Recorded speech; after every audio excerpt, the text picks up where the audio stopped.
Hello hi. ಕಾವ್ಯನ ಮನಸ್ಸಲ್ಲಿ ಗಿಲ್ಲಿ ಇಲ್ಲ ಅಂತಂತ, ಗಿಲ್ಲಿ ಮನಸ್ಸಲ್ಲಿ ಕಾವ್ಯ ಇಲ್ಲ ಅಂತಂತ.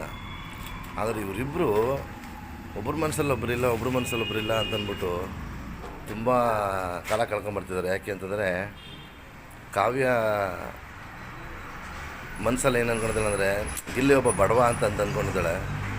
ಗಿಲ್ಲಿ ಏನು ಅಂದ್ಕೊಂಡಿದ್ದಾನೆ ಅಂತಂತಂದರೆ ಕಾವ್ಯ ಒಂದು ಶ್ರೀಮಂತ ಹುಡುಗಿ, ಆ ಹುಡುಗಿನ ನಾನು ಮದುವೆ ಮಾಡ್ಕೊಂಡ್ರೆ ಅವಳನ್ನ ನಾನು ಚೆನ್ನಾಗಿ ನೋಡ್ಕೊಳಕ್ಕಾಗತ್ತಾ ಅನ್ನೋ ಒಂದು ಗಿಲ್ಲಿ ಮನಸ್ಸಲ್ಲಿ. ಆದರೆ ಇಬ್ಬರು ಒಬ್ರಿಗೊಬ್ರು ಪ್ರೀತಿ ಮಾಡ್ತಾಯಿದ್ದಾರೆ, ಆದರೆ ಯಾರಿಗೂ ಗೊತ್ತಿಲ್ಲ ಇದು ಮನಸ್ಸಲ್ಲಿ ಹೆಂಗೆ ಬಂತು ಅಂತಂದ್ಬಿಟ್ಟು ಈ ವಿಡಿಯೋ ನೋಡ್ಕೊಂಡು ಬನ್ನಿ, ನಿಮಗೆ ಗೊತ್ತಾಗುತ್ತೆ. ಇಬ್ರು ಮಧ್ಯದಲ್ಲಿ ಎಷ್ಟು ಮಟ್ಟಿಗೆ ಅಂಡರ್ಸ್ಟ್ಯಾಂಡಿಂಗ್ ಇದೆ ಅನ್ನೋದನ್ನ ನಾನು ನೋಡಿ. ಚಿಕನ್ ಅಲ್ಲಿ ನಿನ್ ಫೇವರೇಟ್ ಐಟಮ್ ಏನು? ಚಿಕನ್ ಕಬಾಬ್, ಚಿಕನ್ ಬಿರಿಯಾನಿ. ಹಾ ಅಷ್ಟೇ. ಕರಿಬಸಪ್ಪನಿಗೆ ರಕ್ಷಿತ ಏನಂತ ಕರೀತಾಳೆ? ಕರ್ಬೇವಿನ ಸೊಪ್ಪು.